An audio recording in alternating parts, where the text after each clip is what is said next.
নমস্কার বন্ধুরা, আইস think for bird চ্যানেলে তোমাদের সবাইকে স্বাগত। আজকের আবার একটা নতুন ইনফরমেটিভ ভিডিও তোমাদের সাথে আমি শেয়ার করতে চলে এলাম।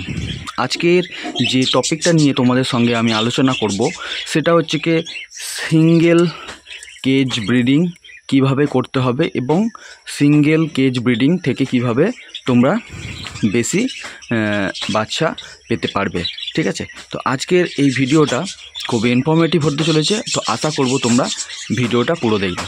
তো অনেক বন্ধুরা আছো যারা হচ্ছে কি এক জোড়া পাখি কি দু জোড়া পাখি হচ্ছে কি পালন করছো বা পুষেছো, বা অনেক সময় দেখা যায় যে অনেক বন্ধুরা আছো যারা কলোনি ব্রিডিং না করে সেখান থেকে তারা হচ্ছে কি কেজ ব্রিডিংয়ে চলে যায়। তো কেজ ব্রিডিং কিন্তু একটা ভালো পদ্ধতি, অবশ্যই এখানটায় বাচ্চা উৎপাদনের হার কিন্তু অনেকটা বেশি থাকে কলোনির থেকে। অনেকে কিন্তু এই চিন্তা করে, কিন্তু কলোনিতেও কিন্তু খুবই ভালো। তো যাই হোক, আজকের সেপারেট কেজ যে ব্রিডিং নিয়ে আমি আলোচনা করছি, তো সেই সেপারেট কেজ ব্রিডিং থেকে বেশি পরিমাণে বাচ্চা পেতে গেলে আমাদের কিছু পয়েন্ট কিছু জিনিস কিন্তু আমাদের খেয়াল রাখতে হবে। তো সেই জিনিসগুলো আজকের আমি তোমাদের সাথে আলোচনা করব। তো চলো ভিডিওটা আমি প্রথম থেকে শুরু করি।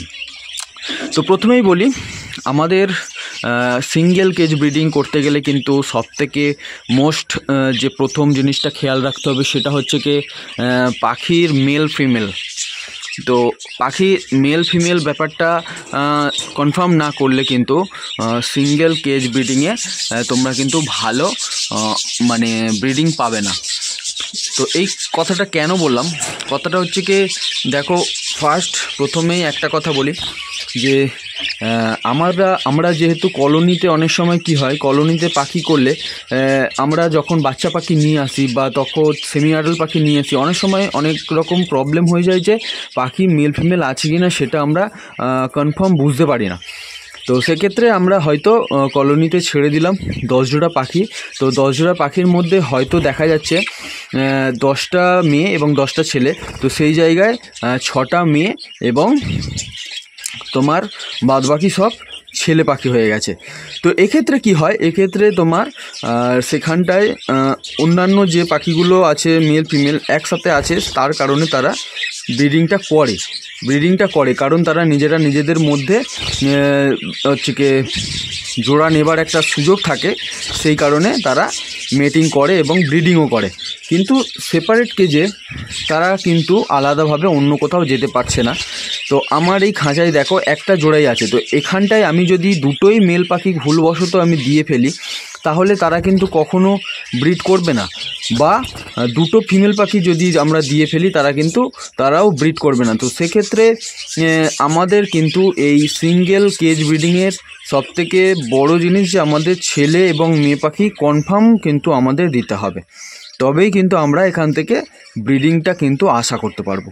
তো নতুন যারা আছো তারা অবশ্যই এই জিনিসটা কিন্তু খেয়াল মাথায় রাখবে যে মেল এবং ফিমেল সেটা কিন্তু সঠিক দিতে। তো এবারে মেল ফিমেল আমাদের কি চেনার উপায়। তো ভিডিওতে সামনে যেটা দেখতে পাচ্ছ, ভাঁড়ের ওপরে যে পাখিটা বসে আছে সেটা হচ্ছে কি মেল পাখি, এবং ভাঁড়ের মুখে বা ভেতরে যেটা আছে সেটা হচ্ছে ফিমেল পাখি। তো এর চেনার উপায় দেখো, মেল পাখি যেটা উপরে ভাঁড়ের ওপরে বসে আছে তার নাকের উপরে যে প্যাডটা আছে সেটা হালকা নীল বা অনেক সময় হালকা বেগুনি হয়ে যায়, এবং সেটা বয়স বাড়ার সাথে সাথে সেই রঙটা গাঢ় হয়ে যায়। এবং মেয়ে পাখির ক্ষেত্রে সেটা কি হয়, মেয়ে পাখির ক্ষেত্রে নাকের উপরে যে প্যাডটা থাকে সেটা ডিপ সাদা হয়ে যায় বা অনেক সময় খয়েরি হয়ে যায়। ঠিক আছে, তো এইটা দেখে কিন্তু তোমরা অবশ্যই ছেলে এবং মেয়ে পাখি চিনতে পারবে। তো এর জন্য তোমাদের বয়স মানে পাখিদের বয়স হতে হবে 3 থেকে 4 মাস কি 4.5 মাস বয়স, তবেই কিন্তু তোমরা এটাকে আইডেন্টিফাই করতে পারবে। তো এটা হলো সবথেকে বড় কারণ, এই জিনিসটা কিন্তু তোমাদের খেয়াল করে পাখি নিয়ে আসতে হবে। তো এরপরে যে কারণটা আছে সেটা হচ্ছে কি পাখির খাঁচার মাপ। তো অবশ্যই সিঙ্গেল কেজ ব্রিডিংয়ের ক্ষেত্রে খাঁচার মাপটা কিন্তু সবথেকে বড় গুরুত্বপূর্ণ।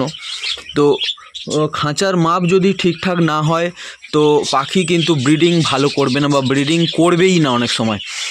কারণ পাখি খাঁচার মধ্যে যথেষ্ট পরিমাণে যদি ওড়ার জায়গা না থাকে বা তাদের চলাফেরার মতো করার জায়গা না থাকে, তারা কিন্তু ব্রিডিং মুডে আসবে না বা ব্রিডিং করবে না।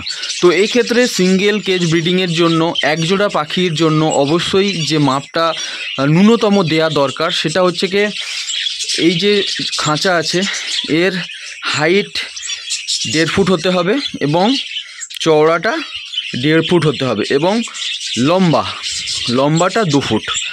তো 2/1.5/1.5 এই যে মাপটা আছে, এই মাপের যে খাঁচাটা তোমরা বানাবে এটা কিন্তু অবশ্যই একটা জোড়ার জন্য যথেষ্ট। কারণ আমার কাছে যেটা আছে সেটা কিন্তু এই মাপে আছে।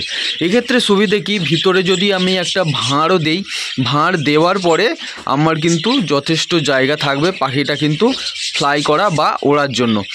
তো এই খাঁচার মাপটা কিন্তু যথেষ্ট গুরুত্বপূর্ণ। এই খাঁচার মাপ যদি ঠিকঠাক না হয় তাহলে কিন্তু ব্রিডিংও ভালো আসবে না।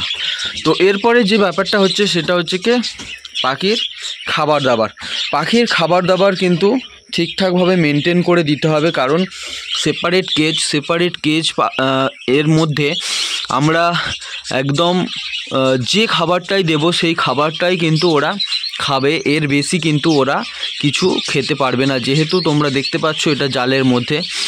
তো সেই জন্য আমাদের পর্যাপ্ত পরিমাণে খাবার দাবার কিন্তু কলোনির মতোই এই সেপারেট কেজে দিয়ে রাখতে হবে। এবং এর সাথে যে জিনিসটা কিন্তু রাখতে হবে সেটা হচ্ছে কি গ্রিট অথবা কাটেল ফিশ বোন। তো অথবা এখানে বলাটা আমার ভুল হচ্ছে, অথবাও নয়, গ্রিটও রাখতে হবে এবং তোমার কাটেল ফিশ বোন এই জিনিসটা কিন্তু রাখতে হবে। তো গ্রিট পাখিদের হজমে সাহায্য করে এবং কাটেল ফিশ বোন যেটা আছে সেটা যে ক্যালসিয়ামের যে ঘাটতি সেই ঘাটতিটা কিন্তু পূরণ করে। কারণ এই কাটেল ফিশ বোন সামুদ্রিক একটা প্রাণী, তো এটা সামুদ্রিক প্রাণী হওয়ায় এর শরীরে কিন্তু নুন এবং নানান রকম মিনারেলস কিন্তু থাকে। তো এই পাখিদের শরীরে কিন্তু যে জিনিসগুলো খুবই দরকার। তো যেহেতু সেপারেট কেজে আমরা ব্রিডিং করছি, অবশ্যই এই জিনিসগুলো কিন্তু খেয়াল রাখতে হবে, আমাদের কিন্তু খাঁচায় দিতে হবে। এবং সবথেকেও আর একটা বড়ো ব্যাপার, পাখি হচ্ছে কি ভাঁড় যে সেটআপগুলো মানে ভাঁড় যে লাগাবো সেটা অবশ্যই দেখো পাখির খাঁচার একদম ওপরের দিকে কিন্তু আমি সব সময় ভাঁড় লাগাই। তো আগের ভিডিওতে এবং বিগত অনেক ভিডিওতে আমি এই ভাঁড় লাগানো নিয়ে আমি বলেছি যে ভাঁড় সবসময় খাঁচার ওপরের দিকে লাগাবে যাতে ওদের সুবিধা হয়। কারণ পাখি সবসময় ওপরের দিকে খাঁচা মানে ভাঁড় কিন্তু পছন্দ করে বা ভাঁড় বাসা করার জন্য পছন্দ করে। তো এরপরে যে কারণটা আছে সেই কারণটা হচ্ছে কি ক্যালসিয়াম এবং ভিটামিনের খাওয়ানো। তো আমরা অনেক সময় কি করি, ঠিকমতো ক্যালসিয়াম বা ভিটামিন কিন্তু খাওয়াই না। এক্ষেত্রে কিন্তু অবশ্যই এই জিনিসটা খেয়াল রাখতে হবে যে ভিটামিন এবং ক্যালসিয়াম কিন্তু ঠিকঠাকভাবে কিন্তু এদেরকে খাইয়ে যেতে হবে। তো অবশ্যই এদের জন্য মাল্টিভিটামিন ইউজ করবে তোমরা এবং যে কোনো ক্যালসিয়াম ইউজ করলেই হবে। তো আমি এক্ষেত্রে ক্যারিসল জিসিটাই ইউজ করি, সেটা কিন্তু খুবই ভালো ওষুধ ক্যালসিয়ামের জন্য। তো এক্ষেত্রে আমি বলবো অন্ততপক্ষে তোমরা 10 দিন থেকে 15 দিন ছাড়া দুদিনের জন্য তোমরা ভিটামিন এবং 3 দিনের জন্য তোমরা ক্যালসিয়াম দেবে। তো এক্ষেত্রে আমি একটা জিনিস তোমাদেরকে বলি যে অবশ্যই তোমরা ভিটামিনটা কিন্তু আগে দেবে, তারপরে ক্যালসিয়াম দেবে। কারণ যে ভিটামিনটা তোমরা দেখছো তার মধ্যে ভিটামিন D3 থাকাটা কিন্তু খুবই জরুরি। কারণ এই ভিটামিন D3 ক্যালসিয়ামকে অ্যাবজর্ব করতে সাহায্য করে। তাছাড়া কিন্তু পাখিদের শরীরে কিন্তু ক্যালসিয়াম অ্যাবজর্ব বা শোষণ হয় না। তো আমরা যদি এই D3 যুক্ত কোনো ভিটামিন না দিই তাহলে কিন্তু আমরা পাখিদের শরীরে যতই ক্যালসিয়াম দিই না কেন সেটা কিন্তু সেটা শোষণ করতে পারবে না। তো সেই জন্য আমাদের খেয়াল রাখতে হবে যে আমরা যে ভিটামিনটা দিচ্ছি সেটার মধ্যে যেন ভিটামিন D3 থাকে। তো এই রকমভাবে তোমাদের মেনটেন করে যেতে হবে, তাহলেই কিন্তু তোমরা সিঙ্গেল কেজ ব্রিডিং থেকে কিন্তু ভালো ব্রিডিং পাবে। তো আজ ভিডিওটা এইটুকু। যদি ভালো লাগে অবশ্যই ভিডিওটাকে একটা লাইক এবং শেয়ার করবে এবং চ্যানেলকে অবশ্যই সাবস্ক্রাইব করবে। তো আজকের এইটুকু বন্ধুরা, আবার নেক্সট ভিডিওতে তোমার সাথে দেখা হবে।